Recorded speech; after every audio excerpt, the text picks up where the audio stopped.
on Tuesdays. One of our great contributors here on the program. He's publisher of BayouBuzz.com. His name's Steve Sabaldowski, and we're doing this also via Google Hangout on BayouBuzz.com.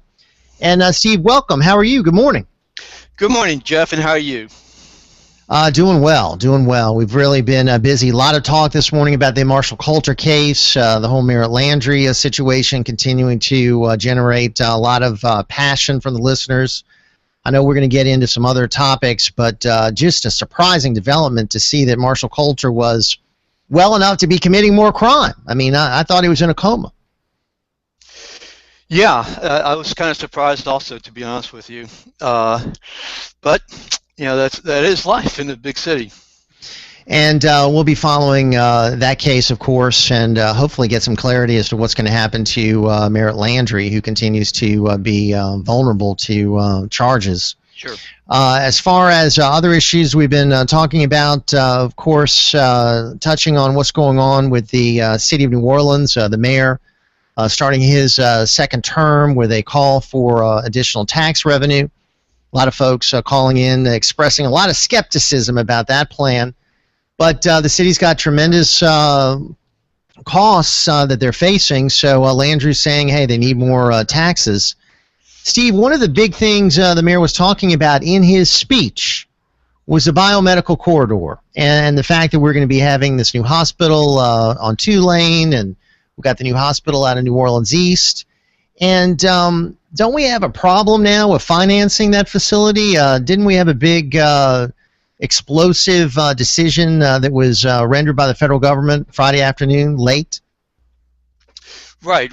It actually was the HHS, Health and Services, and you know, it's basically it involves the funding of Medicaid and Jindal's Governor Jindal's program to privatize the different hospitals, and including the one being built here in New Orleans, right? That's my understanding. That the charity hospital, yes. Mm-hmm.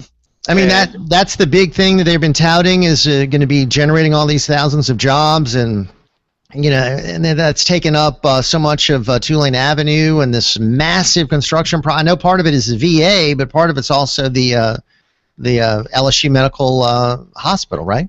Right. The health center, and so that's, you know, that is an issue, and basically what happened is, and it's very, very complicated, I must say, but what Jindal tried to do is to privatize these facilities, which I think is, you know, I mean, there's nothing wrong with trying to do that, and I think he should be applauded, you know, for doing that, or at least trying to do that. I think that the problem was the funding. And so he tried to upload, in so many words, upload the financing, the upfront money coming from the private vendors, and then that would mean that the government, the federal government, the Obama administration at this point in time, would approve that financing arrangement, and as a result, it would mean more Medicaid dollars, and you know, to pay for the services for reimbursement, and so the CMS, which basically is in charge of Medicaid and Medicare, said no, you can't do that. It's a donation, and so they put a shockwave across the state in terms of legislature. Sure. How is the Jindal administration going to act now? I mean, what are they going to do? I mean, what's their next step? Well, the next step is to just continue with what they're doing, trying to negotiate with the federal government on this. Now, here's the thing that many people, the public affairs research, and you know, Karen Carter Peterson and just so many people said that that you cannot take this money. It's a scheme. It's just like what Jindal is doing now, trying to do in terms of putting money in the coastal funds, and then taking it out and then funding just so that it wouldn't be using one-time money, which is prohibited. And so it's a shell game. And so the federal government said, no, you can't do that. And so basically, a lot of people, warned him about starting the process and beginning to begin this funding process instead of waiting for approval. Well, I've been concerned from the very beginning about the financing for this new hospital, and it seems to have been shaky from the start, which is many of the objections John Kennedy had at the very beginning. So what are we going to do now? John Kennedy actually is one of the people who came out early on and said, hey, look, this may not be lawful. Right. And so, boy, he's been vindicated, hasn't he? Well, I think so. I mean, personally, I believe that, he's been vindicated many times over on so many things that the governor has tried to do. Keep in mind that this is a governor who had gone around the nation saying that we're doing things the Louisiana way, not the Washington way, that we should not take out a mortgage to fund our government, which is in essence what he's doing. Except he's also tapping in to all the family resources, to fund the current obligations. So he's taking out obligations again, future loans to fund current obligations, going into different pots of money and recycling the money, and so now it's all coming back on them right now. We're hearing, Steve, the state could be facing a $2 billion shortfall, and some commentators are worried that we could be raiding BP funds to plug a hole in the budget. Well, let me say this. I'm not exactly sure where we are on that in terms of what the hole is. The General Administration through Kathy Clybert, who is basically, she's the Secretary of the Department of Health and Hospitals for the state of Louisiana, a general appointee. She's saying, look, there'll be, if there's a problem at all, it's going to be the fourth quarter of next year, and that's when it's going to be. And she says, we can try to work out a compromise now. The whole thing is that this this is a frightening situation. Okay, frightening situation for the budget now. The legislative session is soon coming to an end.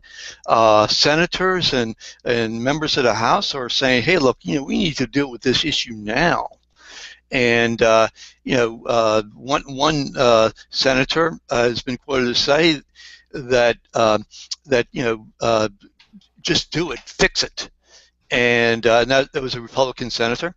And so, General's in a hot spot here. He's the one who says that that he knows something about health care. But aren't legislators to blame as well? Because what have they done?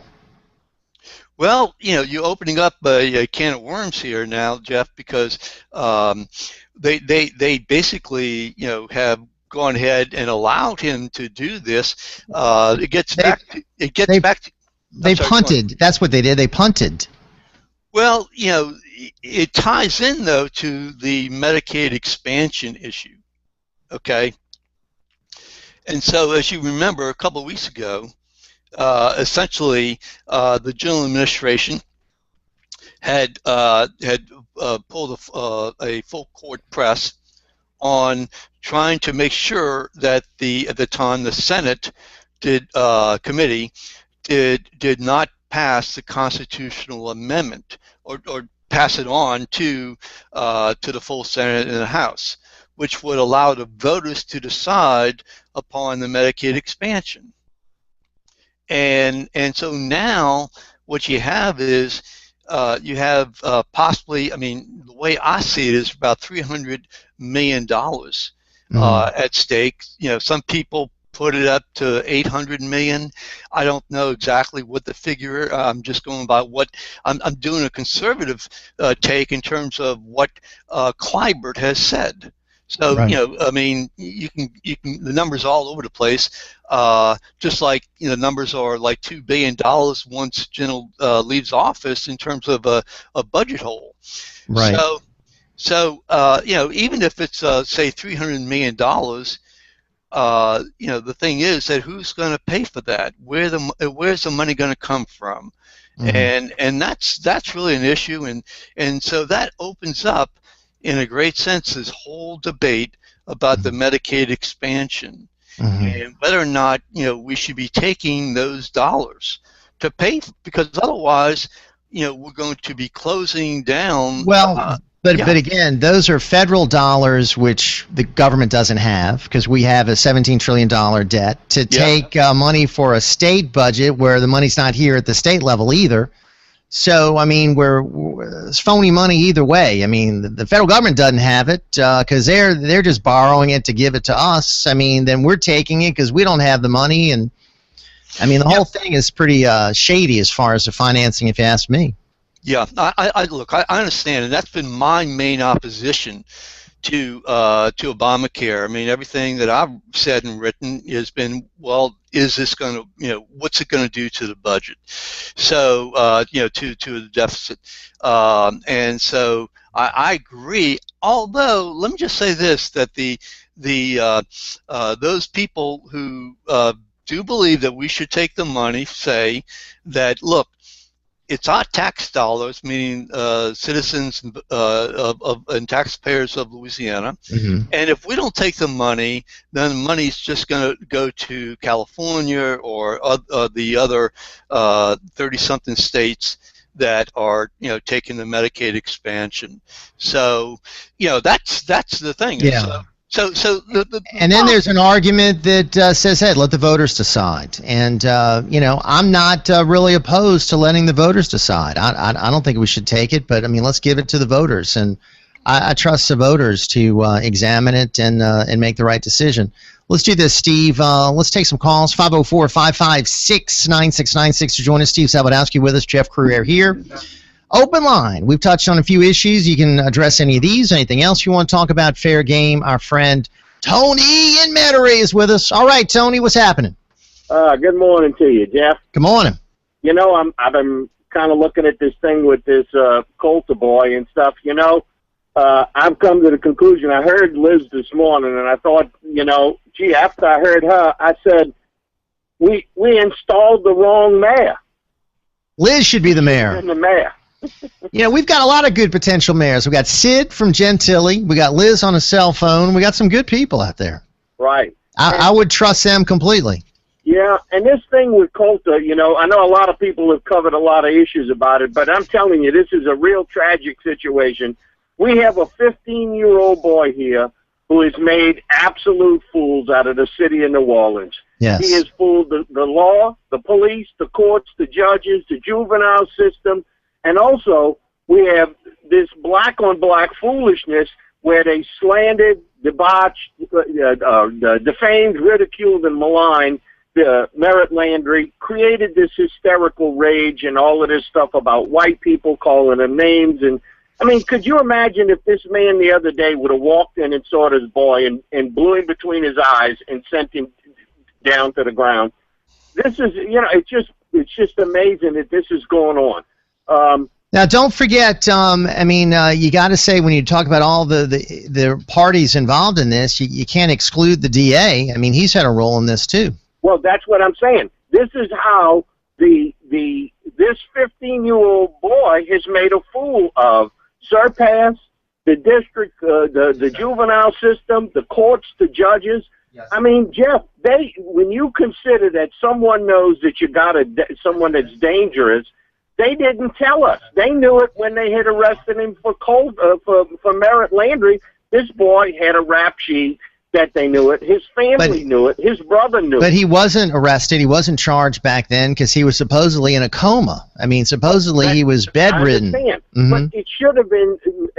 We should have been notified. The public should be warned when there's danger out there. Right. If you have a bad apple, you should be warning the public. The police served past. Nobody said anything. And this is all about this idea there's almost like a cover-up going on.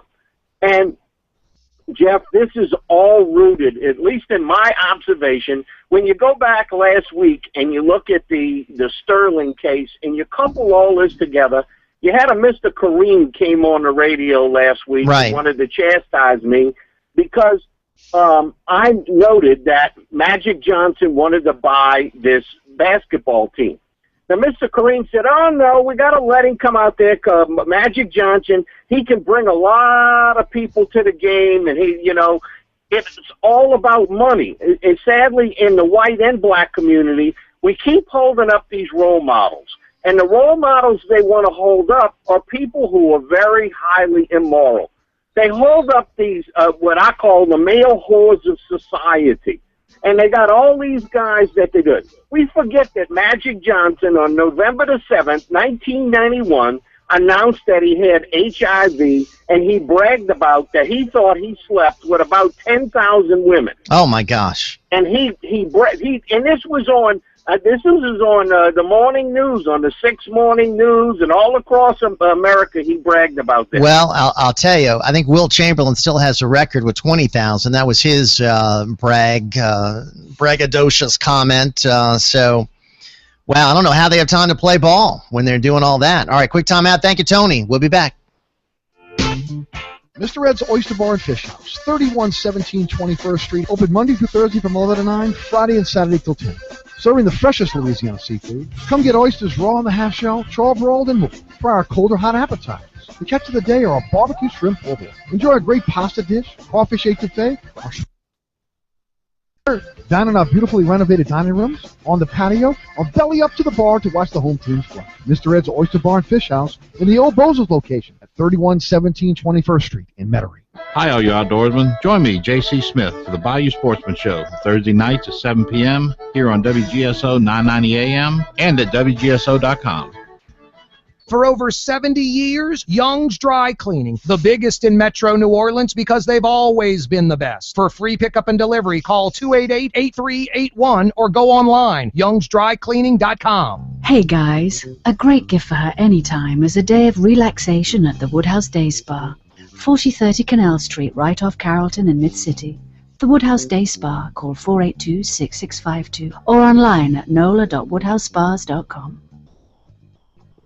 This is William Wallace. Join me Tuesday nights at 7 p.m. here on WGSO 990 AM for my town hall. Hear what I have to say and let your voice be heard.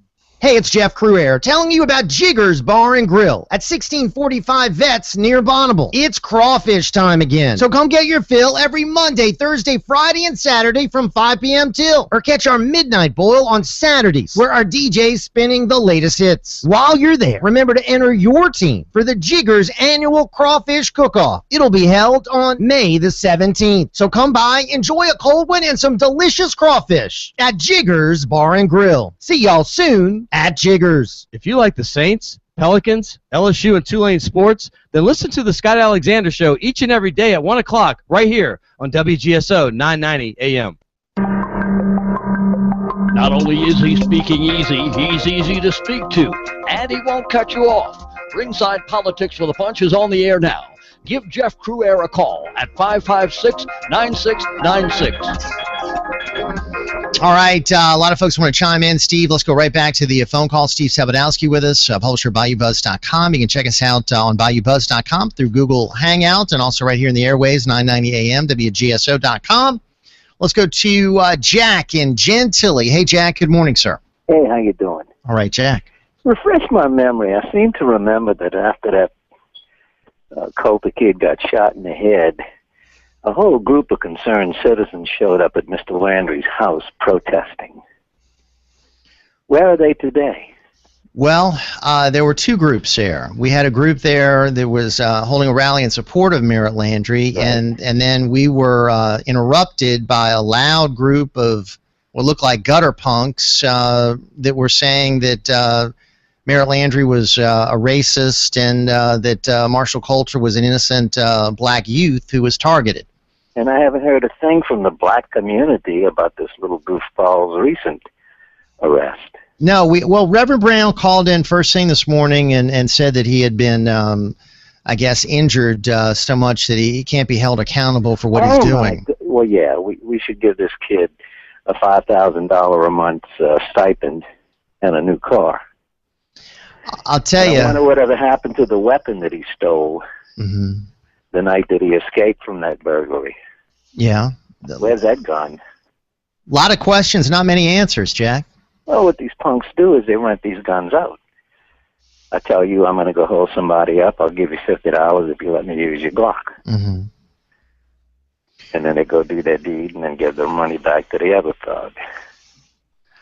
But it really bothers me that I don't hear a word from the black community about this latest issue with this kid. Yeah, and I'm upset at the media because they left the impression that he was in a coma last time I heard. I got the impression that the kid was a vegetable. Right.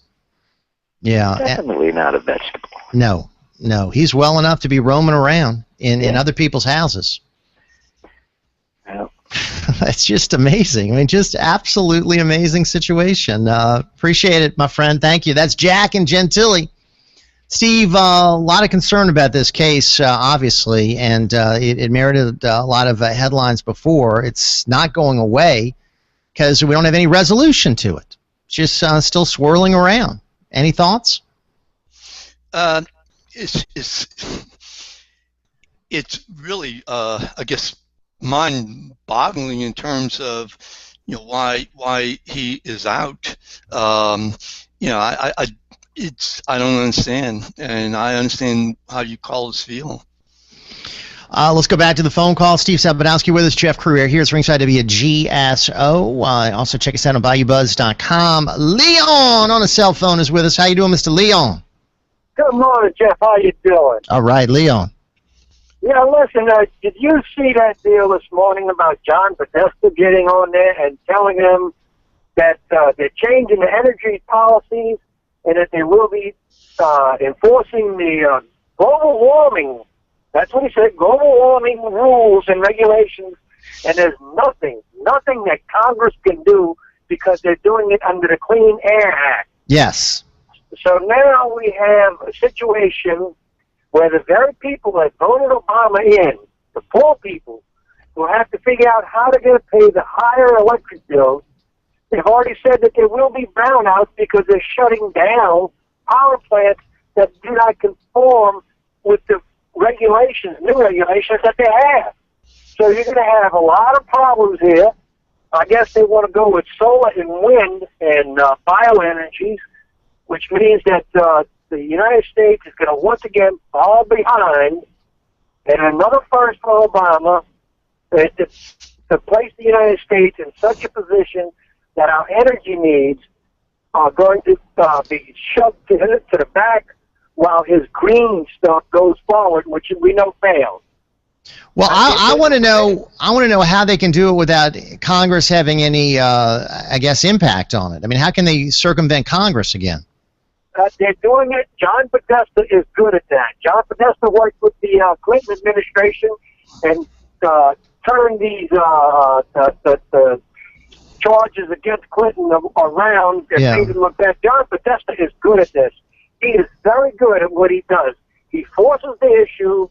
He circumvents the Constitution any way he can. He said the Constitution doesn't matter. You have to change it. Well, let me get Steve Sabadowski's thought. He's the attorney here. This global warming agenda, John Podesta says that they're going to pursue it and Congress can't stop them.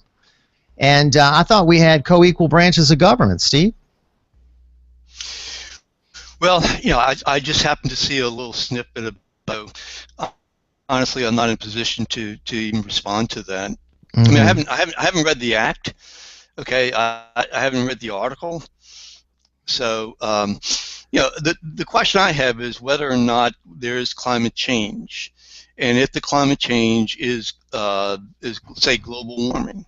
And to me, I don't think that debate is really resolved one way or the other. I don't. It's still, of course, something of furious debate, but some on the left are saying the debate's over. Some on the left saying it's already settled. But some on the right also are saying that this is just poppycock, and that's like they're the same many of the same people saying that they believe in creationism rather than evolution, and disregard science. Hang on, Steve. If you could do another segment with us, I'd love to talk about big news in the U.S. Senate race and the, of course, governor's race, because I think a major development there could impact Louisiana politics big time. Hang on with us, Steve Sabadowski with us, Jeff Cruier. It's ringside right here at WGSO. We'll be back. This is Michael Savage. Join me in the Savage Nation, weeknights 9 p.m. to midnight, right here on 990 AM WGSO in New Orleans. Give me 15 minutes and I'll give you the real America. Savage. NBC News Radio, I'm Peter Alexander. At the White House, the Obama administration is delivering a warning on climate change, calling it not an issue for the distant future, but a clear and present danger that's already fueling severe storms and drought. NBC's Bill Cairns. Out west, we're in the middle of this epic drought. Conditions like that will be more frequent in the next century. And I think the one thing that really caught my attention was decreased water availability. That's going to be the key over the next 100 years. The battle continues in central Oklahoma, where a wind-whipped wildfire has blackened 4,000 acres and gutted 30 structures. NBC's Janet Shamlian says conditions are ripe for more of the same. Fueled by temperatures in the high 90s and a drought blanketing much of Oklahoma, Texas, New Mexico, Arizona, and California. There's more to come. On Wall Street, stocks are lower in early trading, the U.S. trade deficit narrowing slightly in March. And grounds for a second cup of joe. A new study says coffee is good for your eyes, boosting levels of chlorogenic acid that can prevent retinal degeneration. This is NBC News Radio. American millionaires say, go ahead, tax us more. So, Steve, you're good to go. One more segment? Yeah. I'm going to turn the sound off because until we're ready to start, just put your finger up, and I'll turn it back on. Okay. Okay. All right. Thanks. It all depends on your political party. 51% say income inequality is a major problem. American business is picking up. The Fed says banks made it easier for businesses to get loans in the first quarter, fueling sales of products and equipment along with more mergers.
opening tonight, and it's a new location. It's a Subway shop at 2500 St. Claude Avenue in the Marigny neighborhood.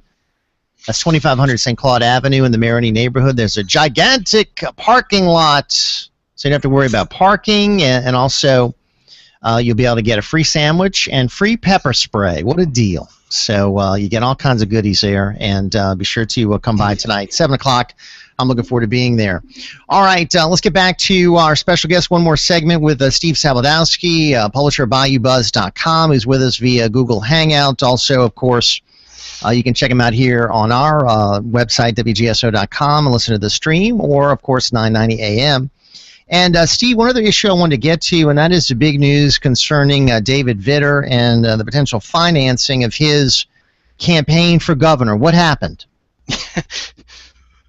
Well, this past week, I think it was Thursday or Friday, the district court, federal district court, came up with a decision saying that his organization, his super PAC, or the super PAC that has been put together by a gentleman from Washington, D.C. named Spies, for Vitter's, say, state or federal run, would be able to have unlimited amounts of money, contributions, for the upcoming governor's race. And so, you know, those people who are, say, in favor of David Vitter probably are elated. Those people who, you know, are for Jay Darden or maybe, you know, someone else are not very happy about it. And, you know, to me, there's a much larger issue here that all of us should be very concerned about. Well, tell us about that. What's the larger issue? Well, I mean, basically, what is happening here is that, you know, the $5,000 limit that the state has imposed is deemed to be unconstitutional. And so that means a candidate running for state office would be able to solicit unlimited amounts of money for their state run. And so, I mean, we can pretty much kiss state rights goodbye as far as this decision is concerned. And what really, you know, bothers me about this is that, you know, David Vitter, like, and I mentioned this before, David Vitter was a person that was that brought term limits to the state of Louisiana, and you know, that means that, you know, the large component of that term limits is taking the power away from those who have been vested with power to give other people a chance. So what this means is that somebody who wants to run for governor or any office really ought to go to Washington, D.C., you know, become a congressman or a senator, or, you know, say an employee for, you know, one of them, make those, you know, large federal contacts, national contacts, come down to Louisiana, because, you know, you're going to have an unlimited amount of money coming in for your campaign. Imagine, you know, last year, at least through in 2012, Jindal raised, I think it was $12 million. John Georges was going to did put down $10 million for a run. What was reported was that Bollinger was going to would be willing to put down $150,000 for this campaign for Vitter. I just don't see how anything like this, you know, and it's because of the Citizens United case. Are you talking about Boise Bollinger of Bollinger Shipyards? You said 150,000. You mean 150 million? No, 150,000. You know, the cap. I'm sorry, the cap is 5,000, so 150,000, and so, you know, that means that a doctor out of New Orleans who has a business, I think a medical business, also has already put down, I think he and his wife, 200,000, and are now going to pump more in. So, how much do you think this thing can raise? Oh, for Vitter. I mean, tens of millions. Oh, absolutely. I mean, easily. And he can use it all. He can use it all for his governor's race. He can use it for his governor's race, or well, it's not. Let me make a stipulation, and that is that he can't use it. Okay, it's not his money, according to the law. And the judge says, well, there's no proof that there has been any kind of control by the Vitter people of this PAC. So it's not his money.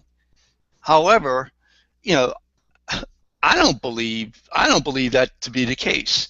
I saw what happened. We all saw what happened during the presidential election and the super PAC money, and the tying in between those major funders and the campaigns. I mean, it was a joke when the gentleman from the billionaire from Las Vegas ended up on the stage after pumping God knows how much money into Santorum's race, and then he ended up on the stage with Santorum during a victory night. I forget, South Carolina maybe. I forget where it was. No, he was a big funder of Gingrich, Sheldon. Adelson. Adelson, yeah, and then he wound up giving a lot of money to Romney in the end. No, I think And then he now was just interviewing potential Republican candidates in 2016. Right. So he's going to be like I guess a power broker in this upcoming election. So he's a big donor. Mm-hmm.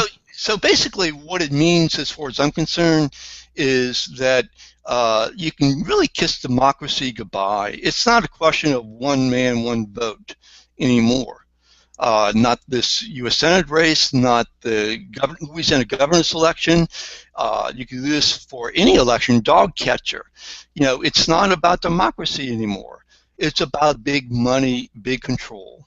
And I think we all should be scared. It's not a Republican-Democrat thing.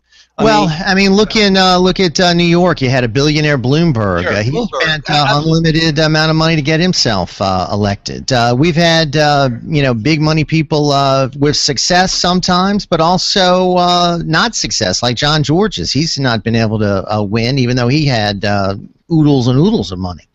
Yeah. So usually the candidate with the most money wins, but not all the time, Steve. Well, yeah, I understand, but if you're talking about a cap of $5,000 and now unlimited amount of money, and the money could very well come from outside of Louisiana. I mean, are you saying that Louisiana voters therefore really don't have the type of rights that you would want them to have at the ballot? Well, I'm saying this. You had a guy who tried to buy an election twice. He ran for governor and mayor and has failed both times. So you're not necessarily going to be able to buy the voters. Sure, I think Jay Darden still has a chance. I think you shouldn't write off anybody because of this. And is a decision going to be appealed? Let me ask you this. Is it over? I mean, is the whole case over now with this judge's decision, or is it moving on? Are they appealing it? I have not heard whether or not it's going to be appealed or not. Basically, the ethics board had said that they could not allow this money, this PAC, to be able to use the money, and so now it looks like the feds are saying no. You have to, and so whether or not the ethics board or anybody else who would have standing would take the case up to the appellate court, we'll have to wait and see. But how much money is in the PAC right now? Do we know? I personally don't know. I don't know. It could be 300,000-400,000. I don't know. Okay. But what I do know is that it's an offensive way to, as far as I'm concerned, for any one person to be able to receive just unlimited amount of money from wherever. and for this campaign. I mean, so circumventing the limits that we have here in Louisiana for our donors through this PAC, and you think having a very unfortunate influence on our state elections, which previously hadn't been seen before. Well, yeah, I mean, this is the first, right? This in Louisiana, sure, absolutely. In terms of modern times that I know of, at least. And now, some say that the limits as far as state elections are too stringent; that they need to be raised. Okay.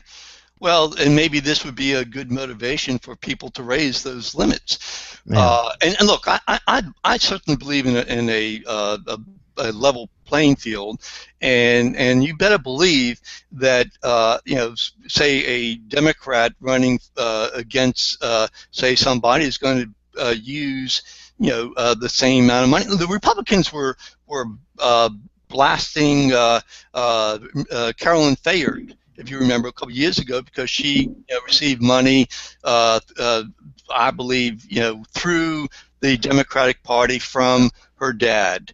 Okay, right. So if you're complaining about influence, then you got to complain about it, across the board, and not just when it's to your own benefit. Yeah. Well, I think a lot of people don't know what's going on here, haven't really even seen the impact of this, because the race really hasn't started, and don't know if this is the final conclusion of this issue or not.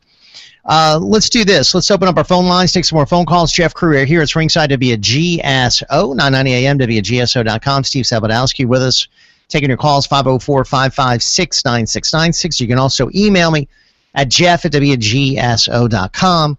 That's jeff@WGSO.com. Steve, let's welcome our friend James in Metairie. All right, James, good morning, sir. Well, Jeff, good morning, and hello, Steve.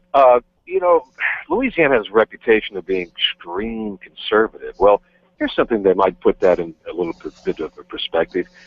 Today is a primary in South Carolina in the Senate race.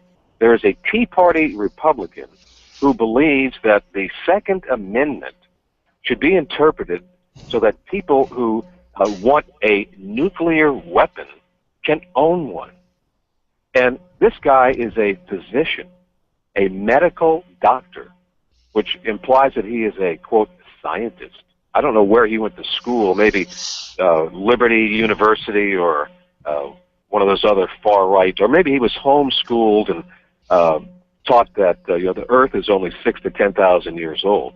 But that's how radical one of these candidates. What did I say? Did I say South Carolina? I meant North Carolina. You said South Carolina. I meant correction, North Carolina. Mm-hmm. So we'll find out today. And he's a leading candidate. There's the mainstream Republican, and there's this far-right Tea Party lunatic. But I just want to say this about prayer, Jeff, if I could. Yeah, the Supreme Court decision yesterday. Okay. Well, I just want to say that I just was over to the Dead Pelican, and the headline was that Louisiana is facing possibly a $2 billion budget deficit, I think, in 2016. Jeff, do you know, do they open up the legislative session at the beginning and each day? Do they open that up with a prayer? Do you know? I believe they do. They do. So what a wonderful job and what a wonderful positive effect that has made. Our conservative legislature is incompetent. It is conservative incompetent. $2 billion shortfall, phony money, non-existent money, and this governor does not want to expand Medicaid in the state. And to give and allow poor people to have medical care. Steve, I have a question for you. Okay. You talked about Medicaid. Now, that's money. Let's consider Louisiana as a closed system. If we receive, for 3 years, the funding for expanding Medicaid, that is federal money that is pumped into our closed system, correct? That's money. Where does that money go? It just doesn't go into a rat hole.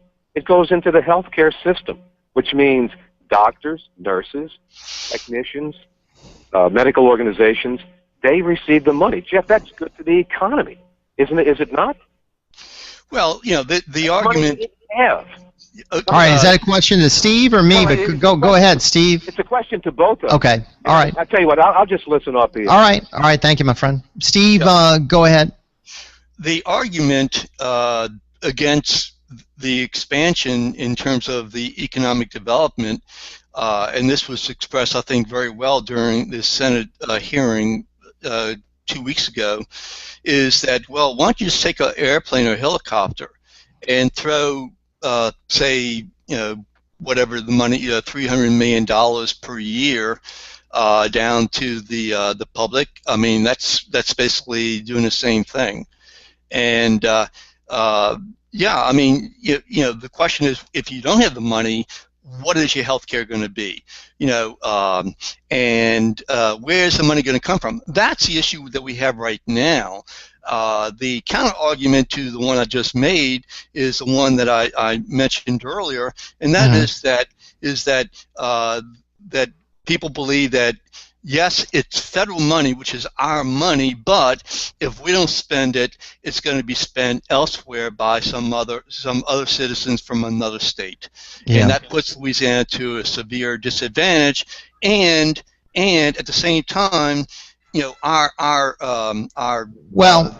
poor are not able to get health care. Let me just say this. As far as Medicaid, the services that you receive in Medicaid is not what I'd call premium health care. You have more and more doctors no longer taking Medicaid patients, so we shouldn't say that this is a panacea for our poor, because we really have a lot of problems with the Medicaid system.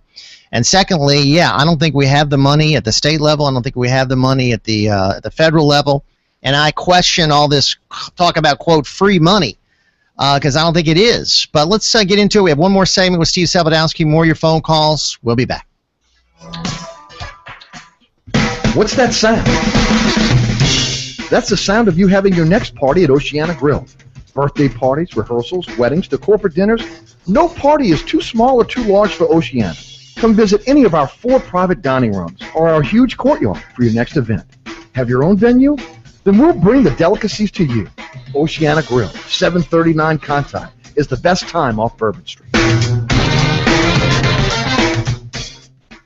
Hey folks, it's Jeff Cruaire. Join me Thursday, May 8th at the beautiful Eiffel Society for our inaugural Ringside Roast. Our special guest, Jefferson Parish President John Young. Join yours truly and a panel of celebrity roasters as we have some fun for a great cause. All proceeds will benefit WLAE-TV and their nonprofit Educational Broadcasting Foundation. For tickets or sponsorships, go to ringsideroast.com. And I'll look forward to seeing you on Thursday, May 8th as we roast John Young. Got a stained roof? Did you know that algae stains are stealing life from your roof? Do you want a beautiful roof again while saving you thousands of dollars by adding years of life to your existing roof? Call Suburban Roofing at 504-861-ROOF and get a roof shampoo. Roof shampoo is an affordable, eco-friendly, non-bleach, low-pressure roof cleaning system that will beautify and add years of life to your roof. Roof shampoo is the premier roof cleaning system in the industry. It is low cost and the safest, most effective method utilized in 23 states. For more information, go to roofshampoo.com, or for a free roof shampoo estimate, call Suburban Roofing at 861-ROOF. If your AC or heat's not working right, or worse, not working at all, let the pros at River City Air Express get your system running again, and fast. They come when you need them. East Bank, West Bank, North Shore. River City Air Express, 841-3300.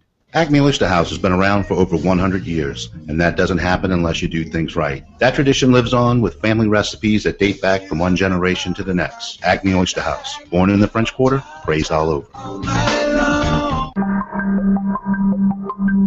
There's more than one way to skin a cat.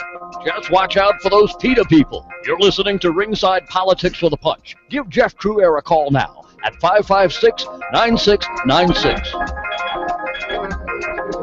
A few more minutes here with Steve Sabadowski, publisher of BayouBuzz.com.